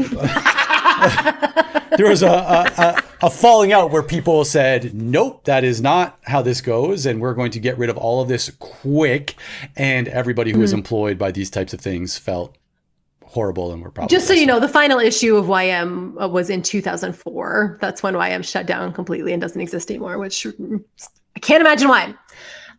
There is a section that is it's called Guys on Dating Uncensored, and they ask questions and those guys answer them. Again, they are full men, grown adults, 24 years old, and telling 13-year-olds what they like from girls and what they like to do on dates, which is crazy. Like, the question was like, do you have a special way to ask a girl out? A 22-year-old man says, I ask her flat out if she wants to do something totally casual so we can both have a good time and be ourselves. Bro, you're 22. Get out of here. You shouldn't be here. I asked her to make out in the back of my Corolla. What? I hang out at the high school. I'd look her in the eye and say sincerely and confidently, would you like to go out? Eye contact is key, and it's important to not seem hesitant about it. Will, age 24. No. Stop making eye contact with me. I'm 13 years old. I'm calling the cops. Get away. Will. Absolutely calling the cops. There's also, just so you know, there was also a Got Milk ad, and it's Bart and Lisa Simpson, which is extremely 1997. I like that. That's the one thing I was pleased to see. I love the Got Milk. I can post some of these pictures in the show notes because they're really good. Then there's a 40-page feature on No Doubt. And if you recall, at this age, I did think that No Doubt was the best band because I made a banner that said No Doubt is the best band. And it was in my room. So I was pretty excited to see that. I wanted to be Gwen Stefani so bad. I wanted to dress like her. So I cut my hair short. I wanted to be Gwen Stefani. I did not get the Gwen Stefani hair. I got the Millhouse. You wanted to employ 2 girls or 3ee girls called the Harajuku girls to follow you around. And just follow me around and make me in a very weird cool relationship. Cultural. Not great. Not a good look. Another thing that like we just like pushed off and we're like, don't remember that part. Okay, here's the thing that really upset me. Again, 13-year-old Jacqueline. There is a massive ad that says how you can have thinner, firmer legs and hips, a smaller, tighter waist, and a prettier, shapelier bust all in 2 weeks or your money back. No. Okay, for couple of things. In 2 weeks, I cannot change my entire body composition. However, I read stuff like this and I was like, cool, what I'm going to do. And what I would do at Exeter specifically, do you remember they would sell vegetables in like a little clamshell, like a plastic clamshell? It would be like carrots and celery. No, I do not remember. It was in the cafeteria, not the Falcon's Nest. Definitely don't know. Falcon's Nest, no chicken burgers. And I would read ads like this, and I'd be like, I want a smaller, tighter waist and prettier, shapelier bust. So I'm just gonna eat 3 celery sticks for lunch every day. It cost a toonie, and that's what I did for like probably a full semester before I realized like I'm never gonna get there. It's never gonna happen for me. And only fainted 9 times. I've only fainted 9 times exactly. Then there's a headline in this ad. It's a full-page ad. It says, too fat or too thin? The final solution is not just another weight loss product. It's a total body improver designed to reshape you from head to toe. This is so messed up. So if you're overweight, the final solution will help you melt and float away ugly fat, even cellulite. Sorry, they used the word final solution?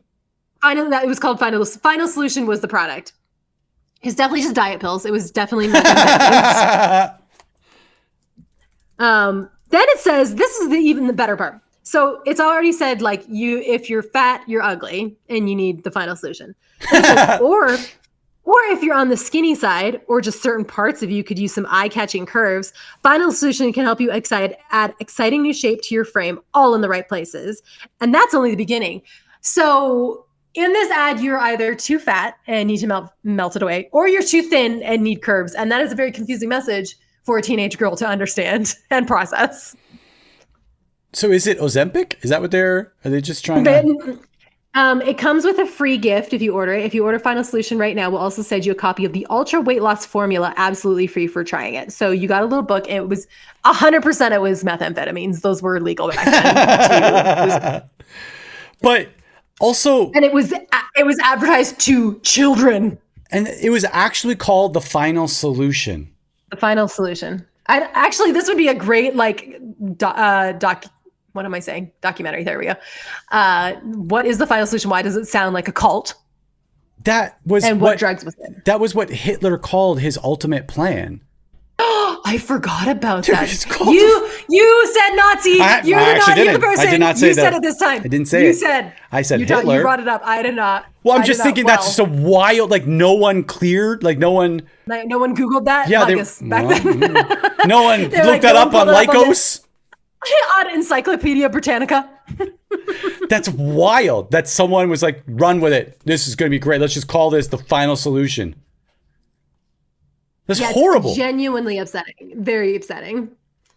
And it was upsetting for me then and upsetting me now, especially as again, late bloomer. I looked how I looked until I was 17. I couldn't read and I was skinny. I was a skinny little bony girl. And to read that, I was like, oh, now I'm too skinny. It's too skinny and you need to add something to it. Like, so straight to the Falcon's Nest, 3 chicken burgers, extra mayonnaise. 3 chicken burgers. So sometimes it was extra curves and sometimes it was like, you're too fat. You need to lose this weight and that's actually ridiculous. I'm okay with the overcorrection of this entire thing, right? Where people became almost too sensitive to things like that.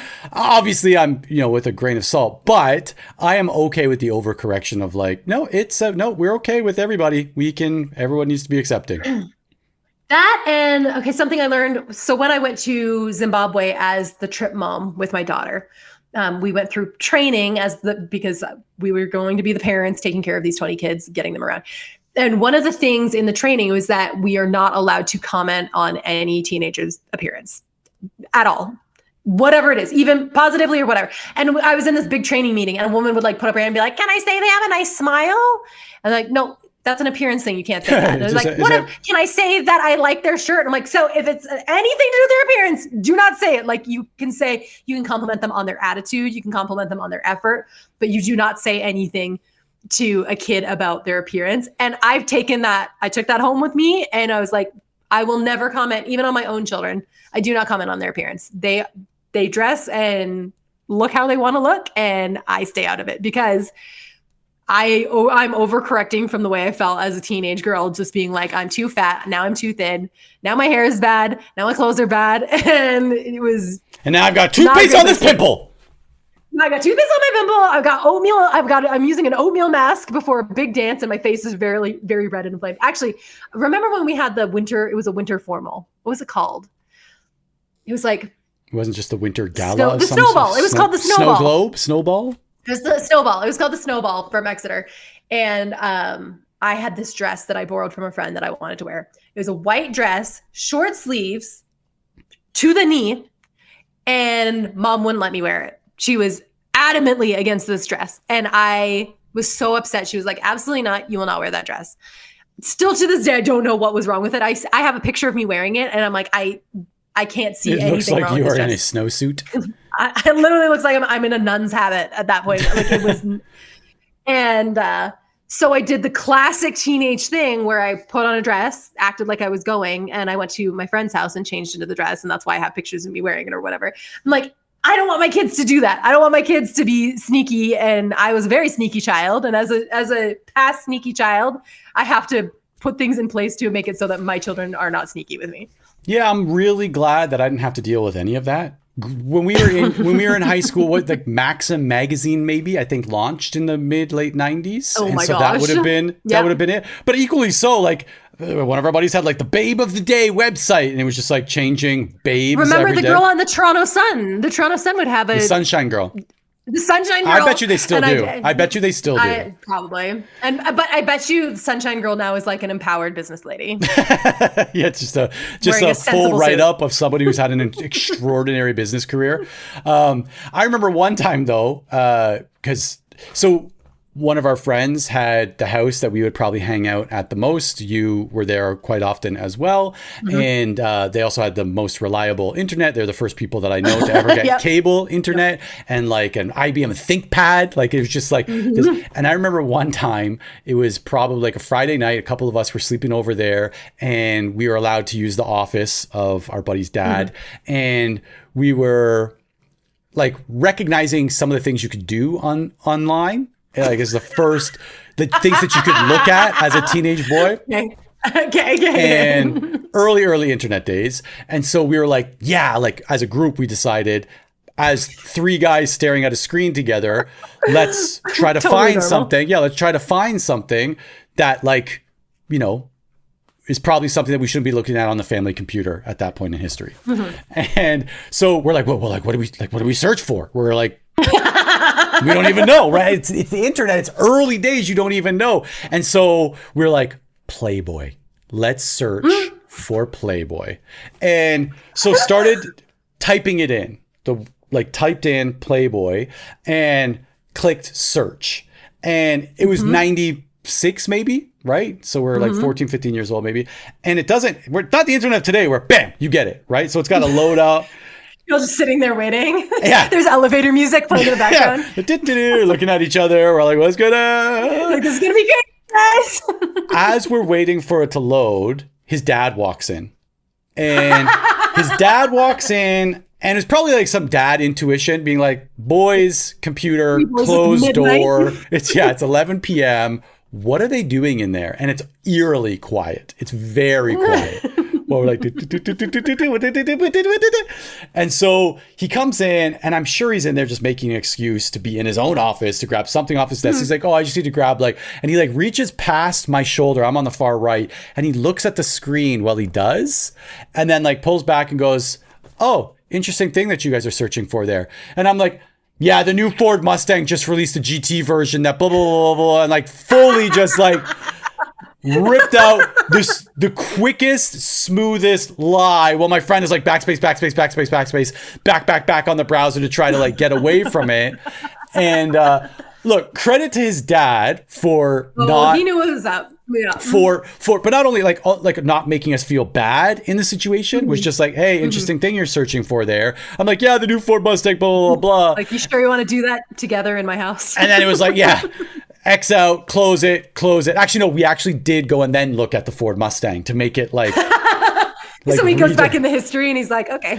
Playboy, Mustang. All right, well, 3 lies and a truth. 3 lies and a truth. And then he did pull him aside afterwards and was like, look, not what we want to be doing on the family computer. All right.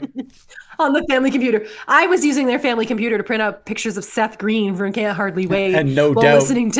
Listening to Hangin' by a Moment by Lifehouse. That's what I was doing on their computer. Trying to find the most recent digital version of YM Magazine. Speaking of YM Magazine, we're almost to the end, but they did remember that they were going to do an entire feature on Luscious Leo. Yes, we can't. I've been waiting for this the whole time.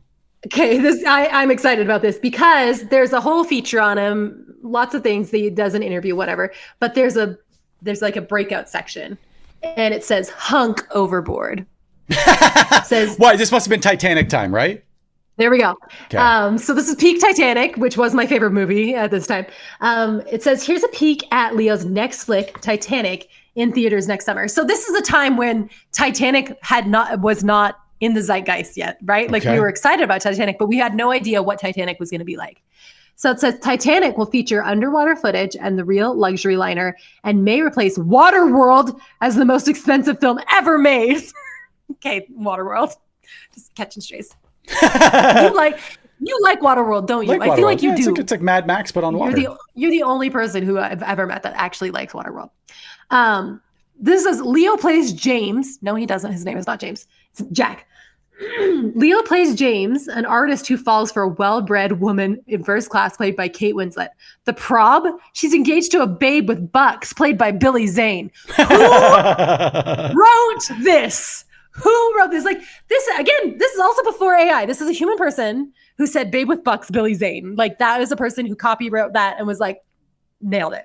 I'm going to reprogram my AI. I'm going to feed it instructions to only talk to me like this. Talk to me like... Say, read YM Magazine from 1997 and speak to me. Then it says now we get a little history lesson after we talk about Babe with Bucks. The actual Titanic sank in 1912 after hitting an iceberg in the North Atlantic. That day, 1,500 passengers went down with the ship. The question is, will Leo and his lady? That's the only question that I get from a brief history lesson on the Titanic. The question just real quick, 1,500 real people died, but I don't know if it's going to be Luscious Leo. We'd have to see. And he would have been 23 years old at that time. Still too old for me. Yeah, still too old for the 14-year-olds reading this magazine. Absolutely. Okay, here's what I want to end on. Instead of a what's it called? Horoscope, YM did numerology. Okay. And every person had a number. So this is how you figure out your number. We're going to do it together, okay? Let's do it. I figured out mine. The way you figure out your number, you might need a piece of paper for this. Do you have a piece of paper? Yes. Because you're going to be doing some math. Oh. So to figure it out, you have to add the digits of your birth month and day to the digits of the current year, which is 2026. Then add those together until you have a single digit. 3. That's your number. What? Okay. So your number is 3. And I am going to read you your numerology horoscope. Please do. Since this is April, so this is the time of the year that it is right now. You'll be getting spring fever big time and will drool for a hot new babe. Express your love vibes in a poem, short story, or song. Okay. Then it also gave you a chance, if you found out the birthday of your crush, you could do his numerology. And it says, if he's a 3, he'll be chilling solo and will need time to think things through. Don't pressure him. He may be making major decisions. Like, okay, you're writing love poems to him. Mine was 2. I already figured mine out. It says, you'll hope for a spring fling. And since you'll be a total guy magnet, I was not. That didn't happen. You should meet some fascinating hotties, especially on the 8th, the 17th, and the 26th. The way I would walk into Exeter High on those days being like, here I am, boys. Here I am. I am but a magnetic hottie looking for someone to date. And it did not happen for me. I want to read those corresponding journal entries. You're like, YM numerology said today would be the day. I wore my best vinyl pants and Jonathan's biggest sweater. Biggest sweater and my yellow bucket hat, and they're gonna go. The crowd goes wild. I will find the Seth Green with his little goggles, and he will recognize that I too am just a quirky little human, and we'll have a quirky little relationship. I did not have a boyfriend until I was 17, so it took a while. It took 4 years from me reading this magazine to actually have any of the and have any experiences that I was reading about. Like until for 4 years, I was just reading, hoping, and wishing. I was like, please let this happen to me. And telling my friends and acting like an expert for my friends too. I would be like, okay, so here's what you're gonna do with this boy. Like I had any experience with boys whatsoever. Here's how you're gonna land this luscious lad. Sorry, this luscious Leo lad. This babe, this hottie. Like, why are we speaking like this? What is wrong with you? That's pretty much the end of the April 1997 issue of YM. I will post a link if anybody wants to page through it themselves. The visuals are incredible. What's crazy about some of the visuals, especially like footwear, is what I'm seeing in stores now. It's definitely coming back around. And now I'm confused on how I should dress because I already did it once. I already dressed like this once. Well, let's also the chunky pastel, whatever platinum highlights are definitely highlights. They're back. They're coming back. I just searched YM magazine on Google Images just to see like some of the taglines and some of the images that they used, and they actually went like pretty. There's one that I found here. I can't see. February 1996. It's a picture of Scott Wolf on the front. Okay, perfect. And I just want to go through some of the things that it says on the cover, and maybe it says Scott Wolf, who was a grown man, who was a grown man at this point. So on the right, it just says Scott Wolf. Why this home hottie needs a honey. And then it's me. Yeah. Obvious honey. Well, and then 13. on the left, it says the secret world of guys. 100 babes confess all. 5 bad hair habits. Are you guilty? Butt blasters look better from look better from behind. Extra, the sweetest Valentine's ever, and then in bold sans serif font, about the same size as the YM letters, the giant YM that span side to side. It literally just says love and sex. Yes. Facts your friends don't know. How to tell if you're ready for sex. Major makeout lies. Busted. Like that's what people were reading at age 13 and 14. I remember going to a sleepover when I was still at Southwood. So I was in elementary school and going through a stack of YM magazines. So I was 12 years old, 13 years old, reading these before I was even in high school. That is wild. Listening to Chumbawamba, blasting Chumbawamba. I love one. Are you an emotional mess, giant letters? Yes, because you're 13 and 14 years old. Yeah, and like you shouldn't know any of this stuff. Actually, it's not for you. You should be reading highlights for children. That's your magazine. Yes, an insane. You should be reading Reader's Digest. Laughter is the best medicine section. I was also reading that. You're also reading that. There's modern day versions of this. Social media, as you already called out, is definitely it. And hopefully our children look back with a little sense of nostalgia and also like weirdness, a lens of like discomfort. how absurdity. Like how were we allowed to scroll through Instagram when all of these things were on there? I was talking to my daughter the other day, and so she's living in Ecuador, and she was like, the guys, like what I was doing in high school was not it. Like girls have it so rough. And it's like any attention that you get as a teenage girl is mind blowing because you feel so tiny. You feel so insignificant. You feel like no one recognizes you at all. So the second anybody pays attention to you, you're like, this is the best thing that's ever happened, no matter what kind of attention it is. And I was like, for me, it was YM generation. For my daughter, it was influencer generation of being like, just go with whoever pays attention to you. And now I'm so glad she's realizing now outside of the country that like, this was not it, right? The attention you got in high school was nothing. It's a nothing burger. I think that's all I think that's the high school experience in a nutshell. Mm-hmm. It's like, can someone please Yes. notice me? Can someone please notice me? Okay, Notice you're my me, best friend. please. Will you date me? I want to marry you. Oh my gosh, I love you so much. Can we just stay together forever? This, sir, you were talking to the mascot, and no one is currently wearing that costume. Just walking down the halls trying to make eye contact with people, thinking, But also like, not. be A little- obsessed with me. I want to make eye contact, but then I don't want to make eye contact with you at all. And people are like, yeah, that's the guy I told you about in gym class who's absolutely elbowing all my friends in the throat. Or reading this magazine, feeling so confident, and then the second someone does pay attention to me, losing my mind, freaking out, and being like, I don't want anybody to talk to me, lose my number. Immediately writing a letter to YM on how to deal with the situation. Someone looked at me, and it's very upsetting. I gave my ICQ number out, and I wish I didn't. 230907996. 23090. I remember. That's how I would give out my ICQ number to everybody instead of my phone number. Well, there you have it, Just folks. Look her that up. Hope that a little quirky Seth Green type would fall in love with me. Wear goggles You're together. so weird. I know. And now when looking back at it, I'm like, ugh, the mental gymnastics I was going through as a teenager, being like, I can't reach for the stars. I got to reach for like the counter. I love hearing that you somehow think that you are levels above where you were. That's my favorite part about this. That you are somehow so far evolved from who you are in high school that you can look back with shame and guilt. No, now I have my confidence is out of control. I completely changed. That's the only thing that's changed. Nothing has changed except for your confidence. Huge ego. Every person I meet, I'm like, oh wow, I'm really blessing with them with my presence. Wow, them. Those people are llamas, and they are running away from llamas talking to them. Don't you want to go? If I could go back in time, like go see my little teenage self, and just be like, it's going to be okay. It's fine. You don't need to act like this. You don't need to be this way.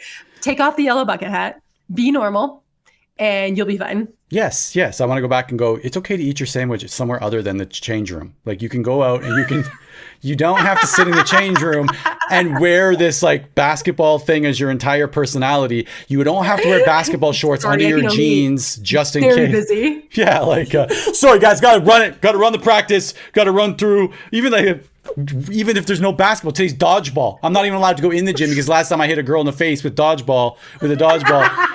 I'm like, just in case that we end early and it's basketball, I'm just gonna eat my sandwich in the change room just in case. Eat my sandwich right here because I gotta be ready. I gotta be ready. Yeah. Oh, I just want to like just hold my teenage self hand. like this poor girl reading YM magazine and thinking it was real and trying all these things at school and getting zero results. And I just want to hold her hand gently and be like, you need to stop. Burn the magazines. Just run in, burn the magazines, run out.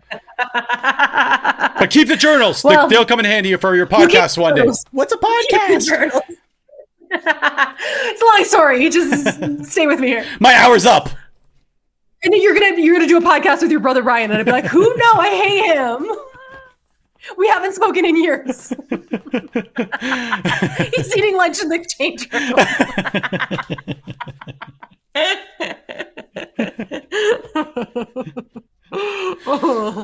Okay, well, I just realized that I do not have my phone and I don't have an unhinged text. Can you find one?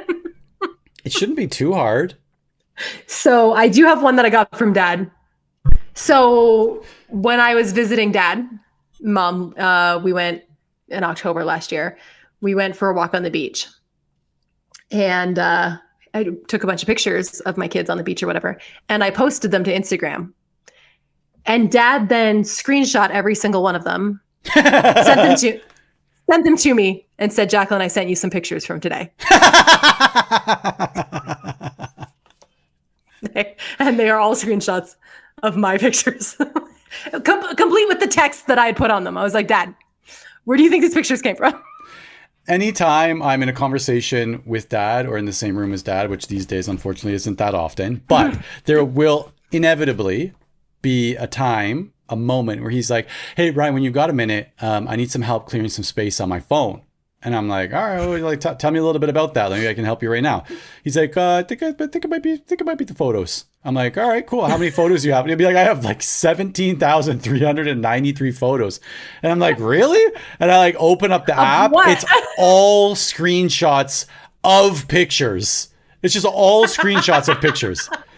It's all our Instagram posts. Anytime I get a photo from Dad, it includes like how much battery he has, the date, the time. Like it's never not that. Like, you understand there's a camera on this phone, right? Like, that's how we take it. Yeah, so just hold down your thumb on that photo and say save as, and you've got your photo. My Addie taught me how to save an Instagram post, and I had no idea. I was screen recording them and sending them to her. I did not realize that you could just save them and send. You are old. Yeah, it made me feel pretty old. Like my daughter was like, "Mom, are you serious?" And I was like, "Oh, is this how it feels? Is this how it feels when we talk down to our parents because we don't understand technology?" That's what I love about having. Still gonna do it though. That's what I love about having little kids. Like I made the right choice here. Mom sent me a reel on Instagram, and it was like how I talk to my in-laws versus how I talk to my parents. And it's a girl, and the in-laws, she's like, I love what you've done the place. It's so cozy. And the mom was like, this place is full of clutter. You are hoarders. And then it's like, don't forget that we're going to do Christmas Eve on the 24th, and we'll have dinner at my house. And then to the parents, it's like, we're doing Christmas. Do you have dementia? What is wrong with you?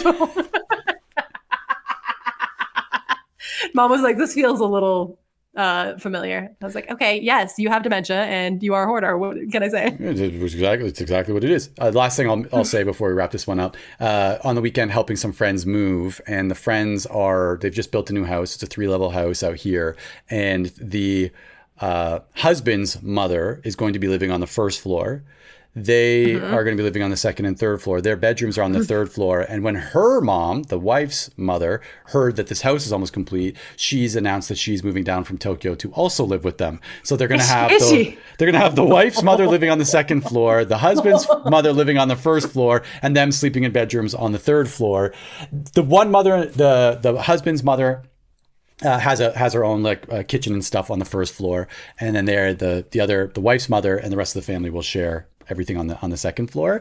And I was at the house on the weekend. I know the family pretty well, and the grandmother, or the husband's mother, is there, and she's talking to me like, look, yeah, you guys should do that too. Like, when you guys have your house, build in a couple of extra. I'm like, I would move out. Like, the first order of business. I wouldn't live there. No, I would need to know. Like, yeah.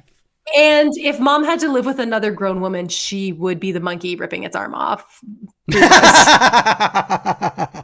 Pulling the hair against the cage. They walk by. I do not trust Mom around another adult woman. Sorry. All right. Well, this was fun. I will try to speed run this and get this up maybe tomorrow if possible. Okay, I'll throw some pictures on too from... At the very least, the Got Milk ad, because it was prime. Please do. I will put in that Tom Green clip, and I will try to curate some stories while we take the girls up to Nagasaki for the weekend, and then we'll run this back in 2 weeks. Yeah, just record Naya on the plane. That'd be great. I'll live stream it. Thank you. I appreciate that. Talk in 2 weeks. Okay. Bye.